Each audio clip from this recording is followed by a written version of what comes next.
अस्सलाम वालेकुम दोस्तों, उम्मीद करता हूँ आप खैरियत से होंगे। एक्नीज और पिंपल्स का मसला सही क्यों नहीं होता? मुख्तलिफ किस्म के प्रोडक्ट को इस्तेमाल करने के बावजूद भी आपके एक्नीज और पिंपल्स ख़त्म क्यों नहीं हो रहे?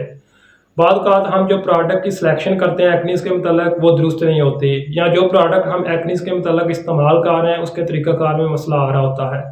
My name is Bilal Hussain. Today I am going to explain क्लीना जेल। सो अगर आप हमारे चैनल पर अभी नए हैं तो पहले चैनल को सब्सक्राइब कीजिए ताकि हमारी लेटेस्ट वीडियो आप तक पहुँचती रहे। क्लीना जेल में जो एक्टिव इंग्रेडिएंट है क्लिंडामाइसिन, इसका काम बैक्टीरियल इन्फेक्शन को रोकना होता है। क्लीना जेल ऐसे बैक्टीरिया की ग्रोथ को रोकती है जो आपके चेहरे पर पिंपल्स और एक्नीज वगैरह काज करते हैं। जिन लोगों के ओपन पोर्स वगैरह का मसला होता है उनमें बैक्टीरिया स्किन के अंदर एंटर हो जाते हैं और इसके साथ इन्फ्लेमेशन और एक्नीज का बायस बनते हैं। तो क्लीना जेल इनको ख़त्म करने के लिए बहुत ज़्यादा इफेक्टिव होती है। अगर क्लीना जेल के यूजेस को मज़ीद एक्सप्लेन किया जाए तो इसको हम सिस्टिक एक्नीज, न्यूडुलर एक्नीज, पिंपल्स वगैरह, चेहरे में बहुत ज़्यादा बारीक दाने हैं, मुहासे हैं, तो उनमें इसको इस्तेमाल करते हैं। सिस्टिक एक्नीज ऐसी एक्नीज होती हैं जिनमें आपके चेहरे पर बहुत ज़्यादा रेडनेस होती है, दर्द वगैरह के साथ दानों में बहुत ज़्यादा फस भी होती है, तो उनको ख़त्म करने के लिए हम क्लीना जेल को इस्तेमाल करते हैं। न्यूडुलर एक्नीज में सुरख किस्म के दाने आपके चेहरे पर रैंडम होते हैं और कुछ लोगों में बहुत ज़्यादा होते हैं, तो इसके साथ दर्द वगैरह भी होती है और इन्फ्लेमेशन भी होती है। अब बात की जाए क्लीना जेल के रिजल्ट्स की, कुछ दोस्त ऐसे भी हैं जिनको क्लीना जेल के इस्तेमाल से रिजल्ट्स नहीं मिलता। तो क्लीना जेल अगर किसी को बहुत ज़्यादा सीवियर किस्म की एक्नीज है या जिनका चेहरा बहुत ज़्यादा ख़राब हो चुका है तो उनमें इसका रिजल्ट बहुत कम होता है।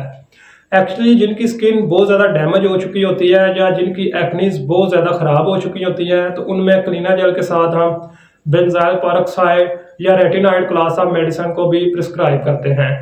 रेटिनॉइड क्लास ऑफ मेडिसिन में हम एडापिलीन को या ट्रिटोनियन को इस्तेमाल करते हैं। इनमें इनके बहुत ही अच्छे ब्रांड आपको कम्युनिटी में आसानी से मिल जाते हैं। इनका काम आपकी स्किन के जो सेल होते हैं वो डैमेज हो चुके होते हैं उनको रिपेयर करना होता है, और क्लीना जेल का काम आपकी स्किन में जो बैक्टीरिया वगैरह होते हैं उनकी ग्रोथ को रोकना होता है। तो इन दोनों के इस्तेमाल से आपकी स्किन में बहुत ही अच्छा रिजल्ट मिल जाता है।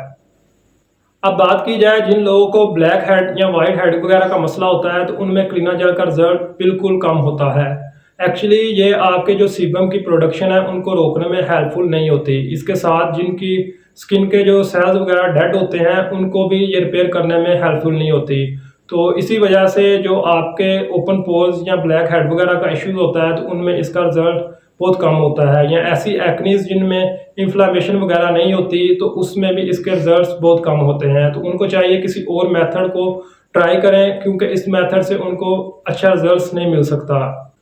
अब बात की जाए क्लीना जेल के यूजेस की, इसको इस्तेमाल करने से पहले अपने चेहरे और हाथ को किसी भी अच्छे साबुन या फेस वॉश से धो लें। इसके बाद अपनी जो फिंगर की टिप्स हैं उन पर बिल्कुल बारीक सी लेयर जो है वो अपने चेहरे पर अप्लाई करें। पी के साइज जितना जो है इसको अपने चेहरे पर आप अप्लाई कर सकते हैं। मैक्सिमम रिजल्ट्स के लिए आप क्लीना जेल को दिन में 2 मरतबा इस्तेमाल कर सकते हैं। क्लीना जेल के साइड इफेक्ट की बात की जाए तो इसके इस्तेमाल से आपको ड्राइनेस वगैरह हो सकती है, उसके लिए आपको कोई भी मॉइस्चराइज़र को इस्तेमाल कर सकते हैं। इसके साथ आपको स्किन में इचिंग वगैरह हो सकती है, एलर्जी हो सकती है, रेडनेस हो सकती है, बर्निंग सेंसेशन वगैरह भी हो सकती है। अगर वीडियो पसंद आई है तो वीडियो को लाइक कीजिए। शुक्रिया।